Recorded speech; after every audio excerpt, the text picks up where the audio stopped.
Peace and blessings. Hi there, my name is Lou Martin, and I'm an American living in Ireland for the last 17 years. I was born in Chicago, I grew up in New Jersey and Los Angeles, and lived in many places around the country and have traveled the world a good bit as well. So I'm a channel for spirit, and I've done workshops and classes and sessions and readings and all those great things. I also sing and play and write music, and that's how I connected with Ian Morris and Fallon Morningstar, who are both dear friends, and I'm a part of their group here for October for the Frequency Minded magazine, and I'm thrilled to be here with you. So my message here this month, as America heads towards its destiny with this election in November, is to talk about, give you a little context of things spiritually, if I may be so bold. Archangel Michael wants to say hello. Here was my card for today. The one card in the deck, Healing with the Angels by Doreen Virtue. God bless her. It's about spiritual leadership is the idea. And another friend of mine was just at Uluru, Henrietta, and she's given a message there about spiritual leadership as well, and the message is integrity. So the idea here is that Patricia Cota Robles has channeled a beautiful prayer, and I'm going to invite you to say that or to do the guided meditation. If I'll put the link with this as well. But I wanted to say that to my mind and my heart, America has a spiritual destiny. There's no doubt at all about that. The way it was created, the people that created it, all the miracles that had to happen in order for it to exist and survive 240 some years. Yes, America has sinned many times. The slavery of the African people and the genocide of the Native Americans is important to be addressed, and huge wounds in the soul of America. And as our friend Marianne Williamson says, you can't move forward until you clean up your past. And that's part of what this time is about for all of us as we ascend into a higher vibration of consciousness. America has held that place in the world as they say, the melting pot, the gathering place for people and cultures and religions and ideas, music and poetry and plays and films and novels from all over the world to then have a voice and get out to the world and lift people's spirits and inspire people and give people hope about freedom. And so you'll hear from Patricia what her vision of divine government looks like. And it's extremely beautiful, in my opinion. And the synchronicity of recording this tonight is that Ron Johnson just held a hearing on food and health and the healing crisis that's been happening in America in slow motion for decades between the food and the vaccines. It's a perfect storm. And we will all deal with all that, and we will all find our way through all that, but we won't do that without facing it and finding out what the deepest truth is and how to heal ourselves and each other.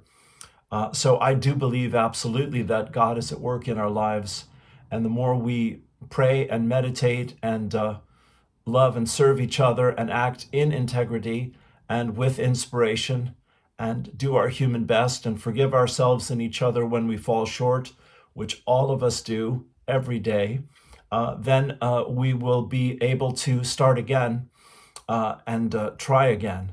And that's what I think is happening with America, is that in the Pluto return in the last degree of Capricorn, for the last time in this lifetime, these months, September, October, November, are cleaning out the closet.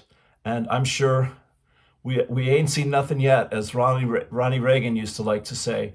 I'm sure there's more to come. But at the same time, cometh the hour, cometh the man. And for me, there are many courageous, brave, and honest people out there who are trying to truly awaken America and the world from this spell that we've allowed to be cast over ourselves. And I hope that this helps you to do that, stirs something inside you as it does for me as well, to help remember why this country is so important for itself, for humanity, and for the future of the world. So let me, on that note, share with you the words of Abraham Lincoln and his Gettysburg Address. This was written in November of 1863 during the middle of the Great American Civil War. 600,000 people lost their lives in that war. Millions of people have died on the battlefield in one way or another. The Ukrainian-Russian war, the Israeli-Palestinian war. Tonight, Lebanon was bombed by Israel. It's pretty intense, and you can look at it and despair. But rather than give up all hope, I ask you to give yourself more fully to your understanding and experience of God's will in your life, and ask to be led, to be of use, and to be of good service to helping to heal the world rather than condemn it. All right, so here's Lincoln's words for a moment like this.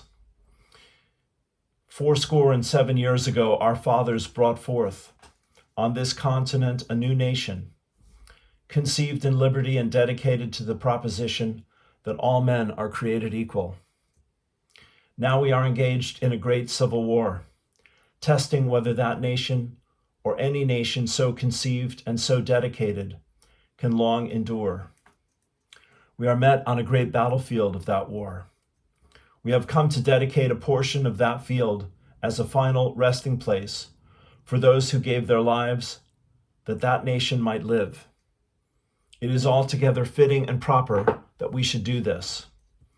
But in a larger sense, we cannot dedicate, we cannot consecrate, we cannot hallow this ground.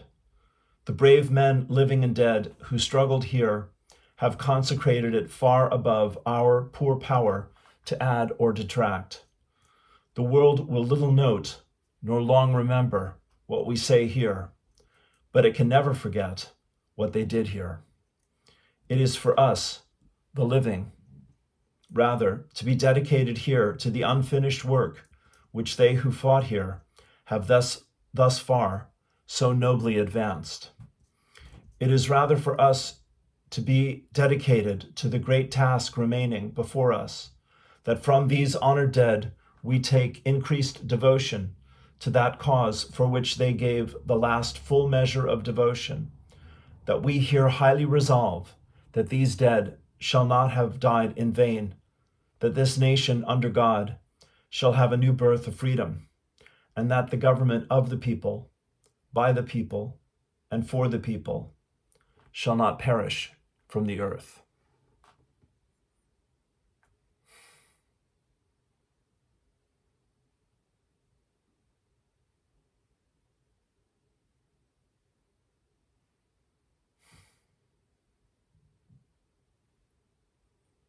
I think it's a prayer.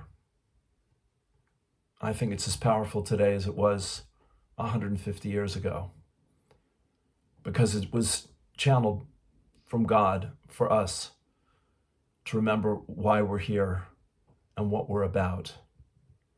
It's not to glorify war. It's not to perpetuate war.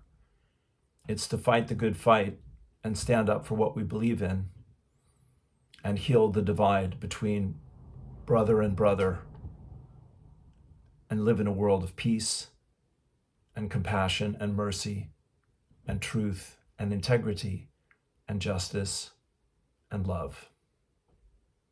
So thank you for your time. Take a look at Patricia's prayer and listen to her video, and put your heart into this dream and see what happens. See how we change. See how we heal this impossible situation. There's nothing impossible for God. That's the work, is to get out of the way and let God guide us to a new world, a new country, a new time.